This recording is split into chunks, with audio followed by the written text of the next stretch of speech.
Alright, welcome to this session, the bonus. Okay, here I'll be showing you how to handle sales objection. Okay, first of all, I need you to know that as a salesperson that is selling something, you are not actually selling the product. You are actually helping people to make the right decision. Okay, your work is to persuade people to make the right decision. You are helping blind people see. So basically, you're providing solution to people's problem. All right, you're providing solution to people's problem. Okay, and basically, what is objection?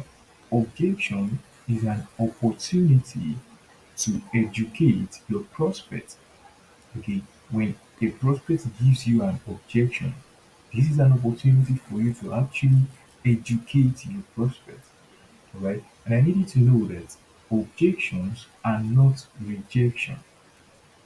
Okay, the fact that somebody tells you that he or she is not buying your product for one or the other reason does not mean it is rejection.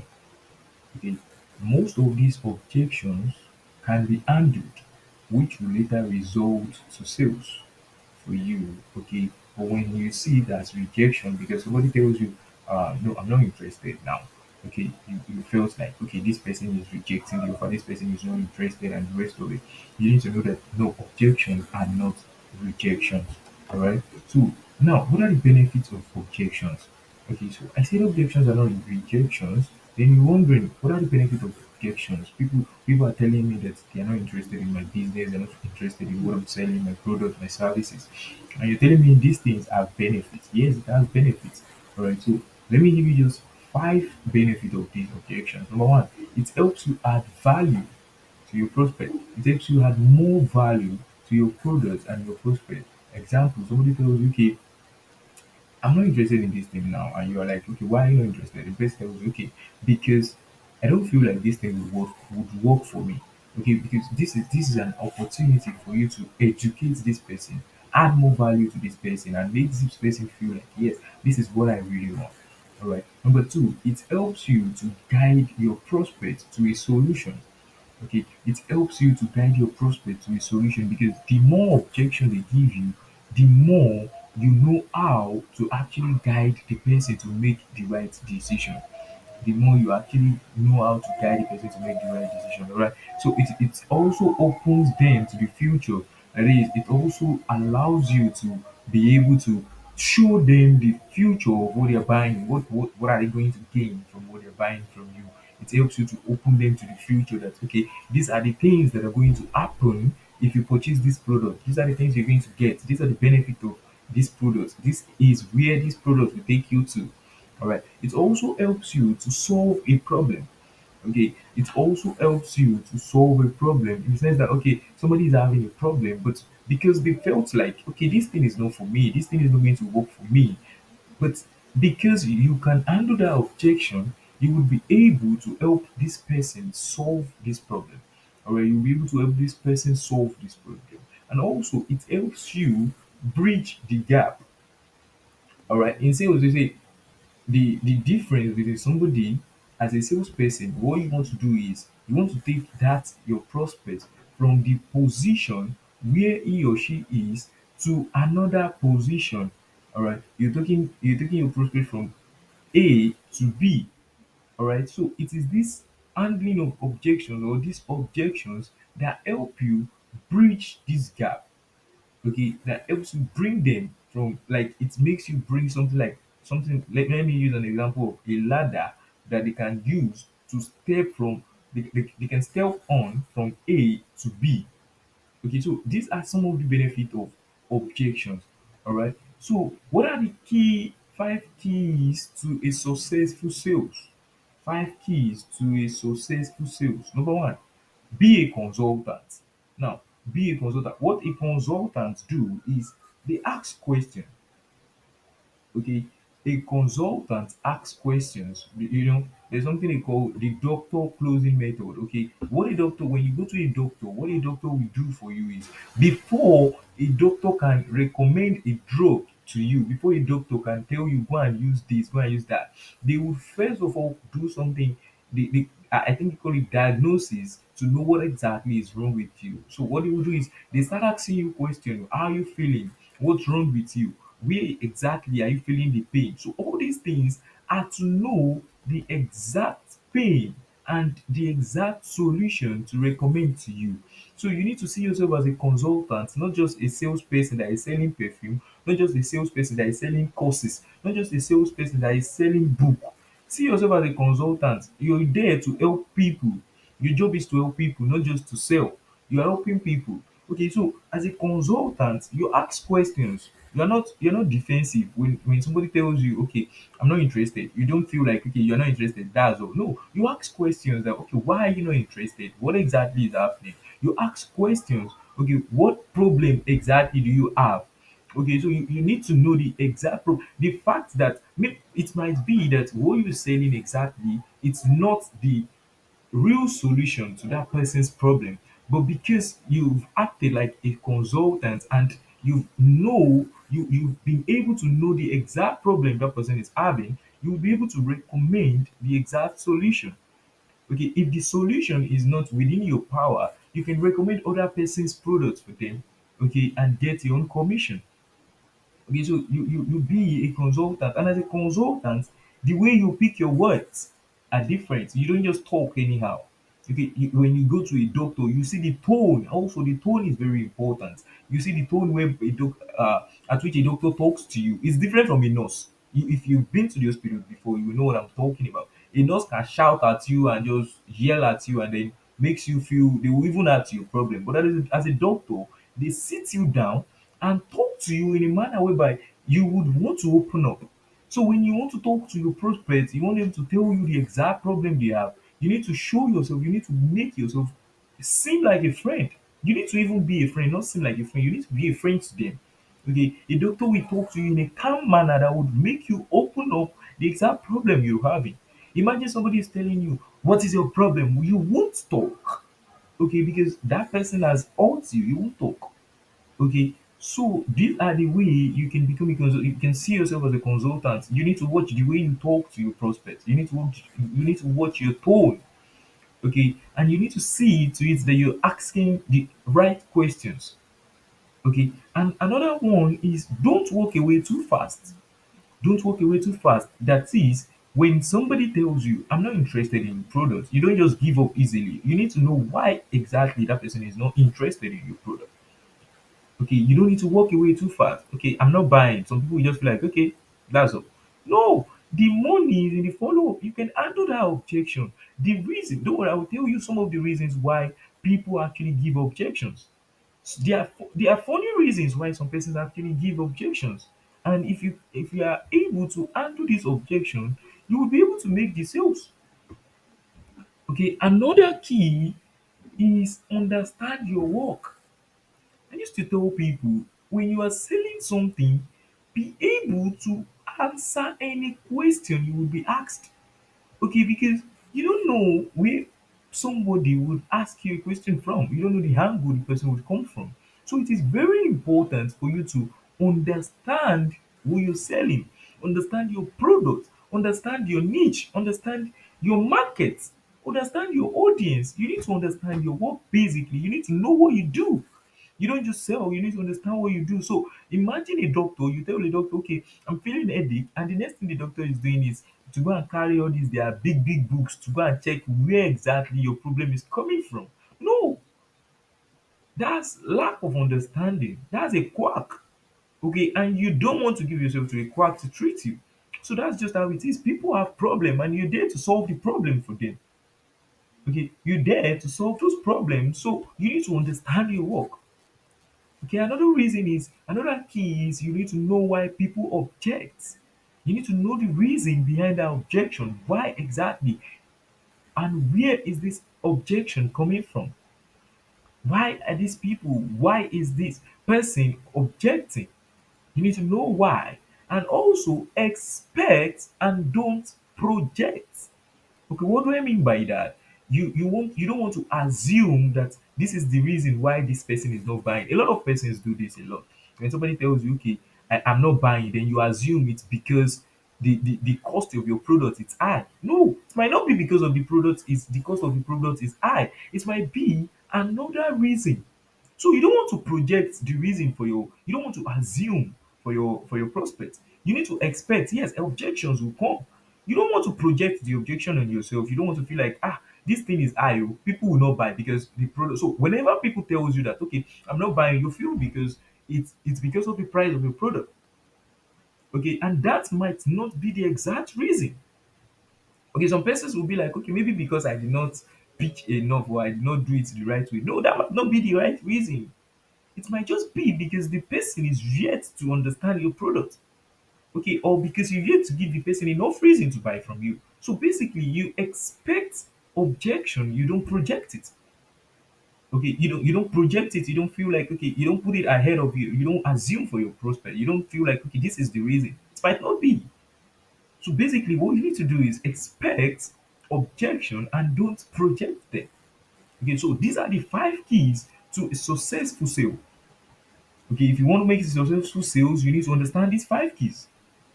All right, you need to understand these five keys.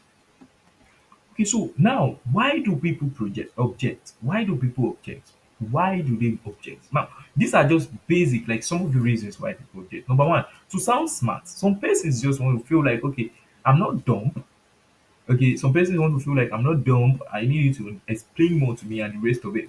So they want to sound smart. Okay, I'm not buying. Why am I not buying that? Because I don't think that it's going to work for me. Okay, some persons just basically want to sound smart.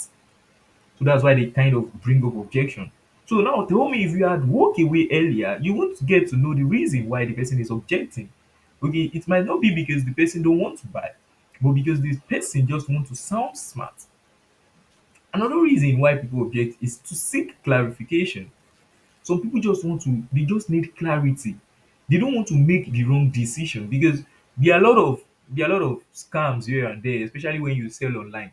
There are a lot of scams, a lot of, and people have actually fallen into this scams issue and the rest of it. So they don't want to get scammed, they need clarity. But if you are not there to give them this clarity, you would actually lose the sale. And basically, the thing is that the person would actually buy from someone else who can handle the objection. All right. So another reason is because some people, they need time to understand what you are selling. They need time to understand your products. They need time to understand your market. They need time to understand even you that you're selling the product. They want to see if you're a valuable person. They want to see if you understand what you're selling before they even make the buying decision. So these are some of the reasons why people object. Another one is limiting belief. Okay, they don't believe in themselves. They don't see themselves doing that particular thing. They don't see themselves. Maybe you're telling them you want to give. You're selling a product that teaches how to sell. They don't see themselves selling. They don't believe they can do it. Okay, or another thing is limiting belief about the business. Like they feel like, okay, is this business going to work? Okay, they don't believe in the business. They don't believe the business is going to work. They don't believe, okay, if I do this thing now, is it going to work? Is it going to give me profit? So another reason is reflex action. Okay, reflex action are the actions whereby you do voluntarily, like you can't control them. Some persons, when you tell them, are you ready to make the purchase now? They'll be like, no. It's just reflex, like something like, okay, reflex. They don't even they didn't even think about it before they even reply. Okay, they didn't think about it before they reply. So these are some of the basic reasons why people object. So you need to understand all these things. These things are the things you need to understand when it comes to objection. Now, I need you to know that sometimes what people say is different from what they mean. What people say is different from what they mean. So you need to know what people mean, not what they say. Okay, you need to pay attention to what people mean and not what they say. Okay, for example, somebody tells you, I don't have money. Okay, it might not necessarily be that the person does not have money. Basically, some people do not have money, understood. But then some persons, they have the money, but then they felt like you haven't shown me enough value worth my money. Okay, you haven't shown me enough reason to pay you. You haven't shown me enough reason to pay you. So these are like the big, like what people mean and what they say. So they won't tell you, you need to show me more value. No, people will not tell you that. They will give you excuses. So it's left to you to understand what they actually mean. Now some persons will tell you, I don't have enough time. Okay, now basically the person might be telling you, okay, you've not shown me why I should even spend my time doing this thing. Is it going to give me results? Am I going to get results? Am I going to get my ROI? Is it worth my time? Is it valuable enough? Like, you've not shown me that. So you need to show people the real value. Another thing is, my family will not like it, or my brother, if I do it now, my husband will talk, my wife will talk. Probably that person have done something related to that, and the person have been scammed. So the fact that the person says, okay, my brother will talk, my mom will talk, or something, that might not be what the person means. The person might actually be thinking, this is the kind of thing I did 3 months ago that my mom talked, my mom scolded me and the rest of it. So it will feel like, okay, if I go into it again, my mom is going to talk. Okay, so these are what people say. You need to understand that what people say is different from what they mean. What people say is different from what they mean. So you need to understand that. So for you to handle these objections, you need to understand that what people say is different from what. So what you want to focus on is what they mean and not what they say. What you want to focus on is what they mean and not what they say. All right, so here are the four steps to handle objection. Okay, but before I go into that, I need you to know that objections comes from two sources. No matter the objection, no matter what the person is telling you, no matter what the person is saying, I need to understand that objection is coming from two sources. Number one, limiting belief about themselves. Okay, I said it. They don't. People when people don't believe in themselves, they don't see themselves doing it. They don't believe that, okay, I can do this thing. Another one is limiting belief about the opportunity you're showing them. I've explained this the other time when people will tell you that, okay, this thing is not going to work for me. They don't know that this thing is going to work for them. They don't believe they can do it. Okay, or they don't believe the business is going to last. They don't believe what you're showing them is going to last. They don't believe that this solution you're recommending is going to work. Or probably the person have used a lot and they don't believe that this one is even going to work for them. So you need to understand that objections comes from these two things. These two things are where objection comes from. Okay, so how do you now handle these objections? Now, number one, listen. Now, if you don't listen, you won't understand. If you don't listen, you won't understand. So if you want to handle objection, number one thing you need to do is you need to listen to the objection. Okay, I don't have money. Fine. You need to listen to it. You need to hear what the person is saying. Number two is you need to relate with the objection. Okay, I don't have money. Yes, I understand that you don't have money. I understand that the situation of the country is hard now. You are relating with the objection. So the person will feel relaxed. The person would lose his or her guard. Okay, the person will be like, okay, yes, the situation of the country is hard and this person understands what I'm saying. Oh, you now the next thing is you now bring in a story. Okay, so it can be your story or that person's story. You don't need to lie there. You don't need to fabricate story. Make research on your product and tell story about it. You don't need to lie. No fiction story there. So basically, you can tell the person, okay, when I was about to start as well, I didn't have money. Okay, because I was very broke at that moment. I was very broke at that moment. And what I did was the fact that I felt like, okay, this thing can change my life.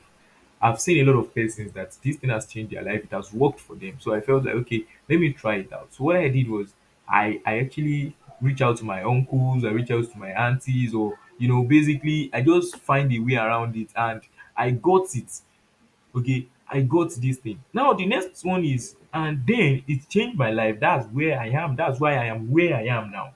Okay, so the next thing you now do is you ask question.